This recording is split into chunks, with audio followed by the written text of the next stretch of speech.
Good morning everyone and good morning Serenial. We will present today our business plan on livestock farming. So Mommy Pig Piggery with the taglines where healthy pig starts with a mother's touch. Mommy Pig is operated and managed by a group of mothers who are students of Bachelor of Science in Entrepreneurship at Palawan State University San Vicente Campus. The owners collaboratively handle the planning, management, and operation of the piggery. Each member contributes to decision-making, daily operations, and business development to ensure the sustainability and growth of the enterprise. Overview of the business. Mommy Pig is a small-scale sustainable hog raising business located in Purok Malingning, Barangay Kindeng, San Vicente, Palawan.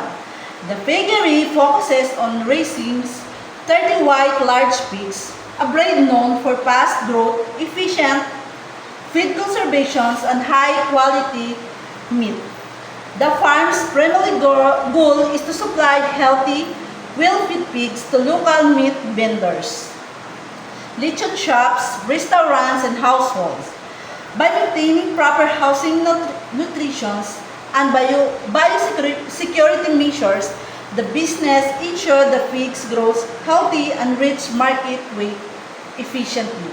With a focus on clean, organized operation and sustainable practice, Mommy Pig aims to become a trusted suppliers in the community while providing consistent income for the owners. The farmers is designed to be expandable and in the future with potential growth in breeding, service, and additional pig stocks as demands increase. Our mission is to provide high quality, healthy, and affordable livestock through sustainable and efficient pig raising. So our vision is to become a trusted and reliable hog suppliers in the community. Product and services. White large pig are the Landrex X large white. So why white large pigs?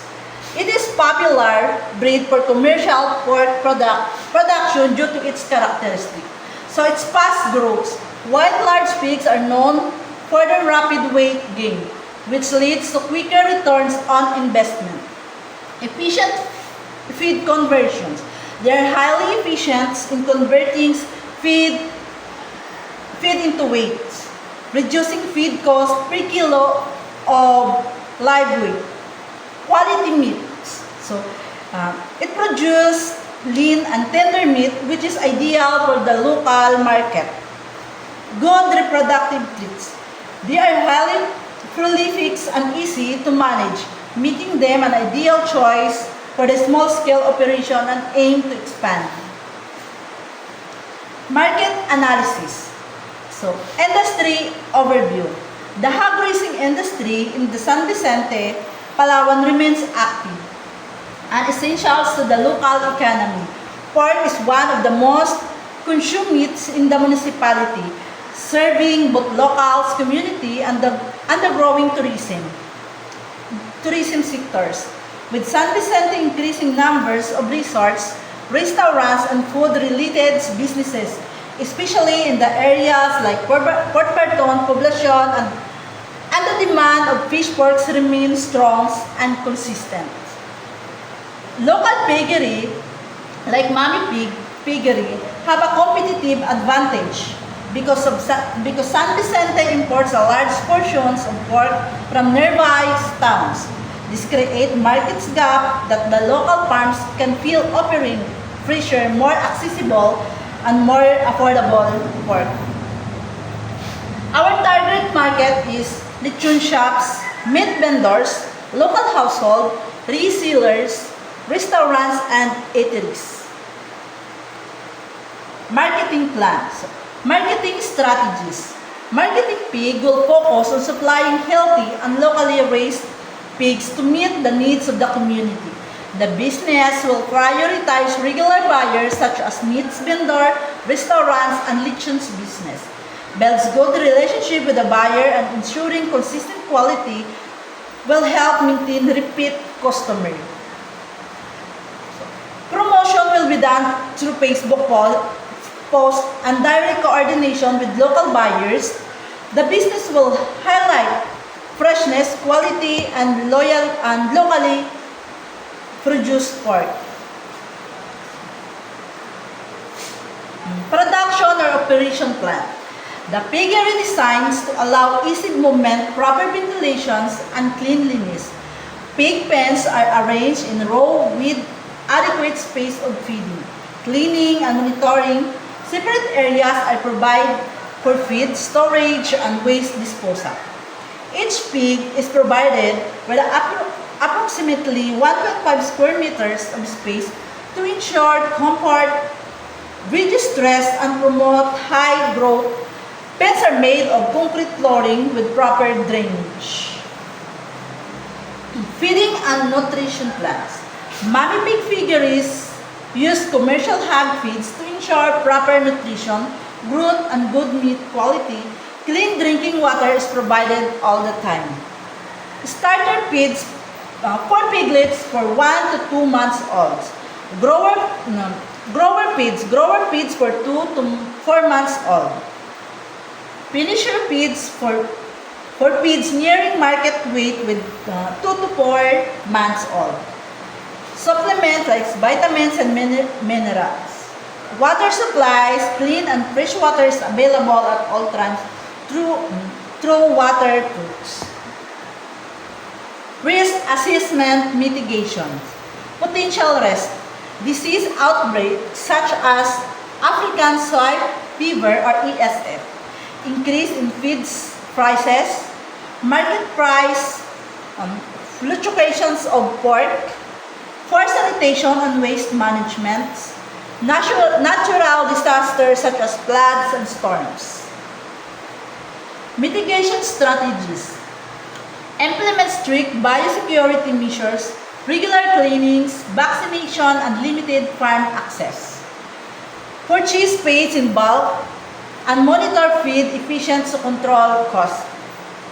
Stabilize buyers and maintain competitive pricing.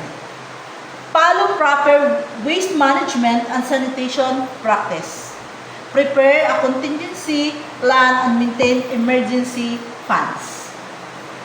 So this is our financial plan. Startup capital with 256,000 with the item piglets, 30 piglets with the cost of 3,500 each with a total of 105,000.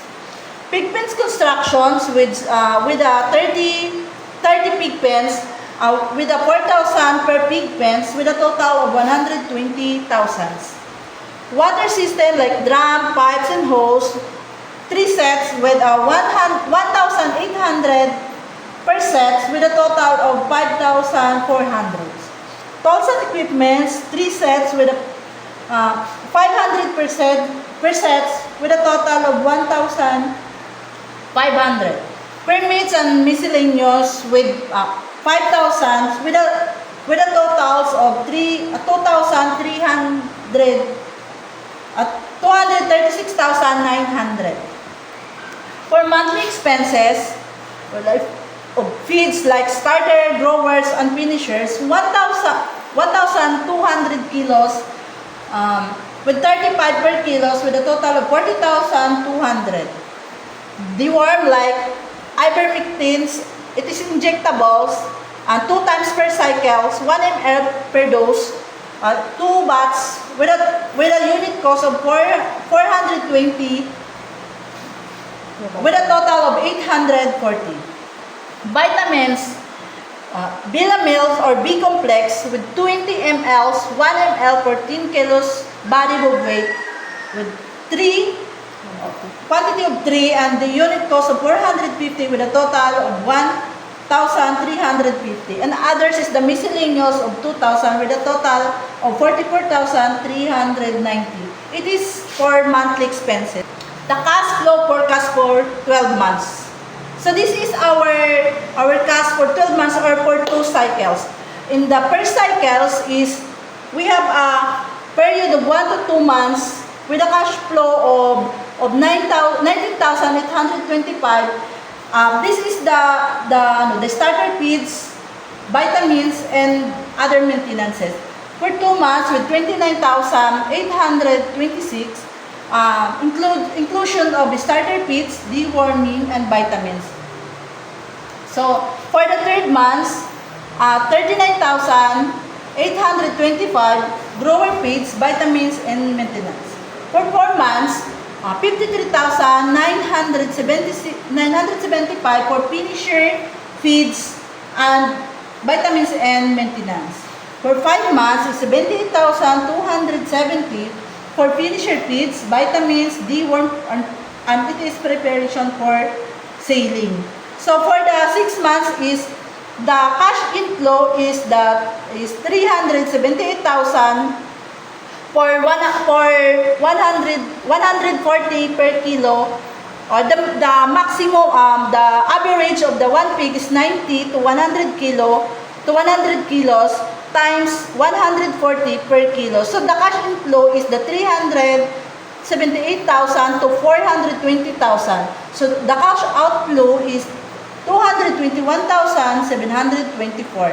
So our net for the per cycle is 156,276 to 198,276. And same is for the second cycle.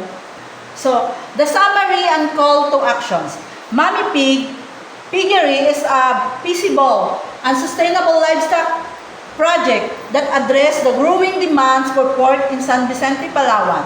Through the proper management, quality feeding, practice effectively, marketing strategy, and strong teamwork, the project is expected to generate stable income and support local food supply. The proponents encourage stakeholders and partners to support the implementations of Mommy Pig Piggery to promote livelihood, development, and business growth.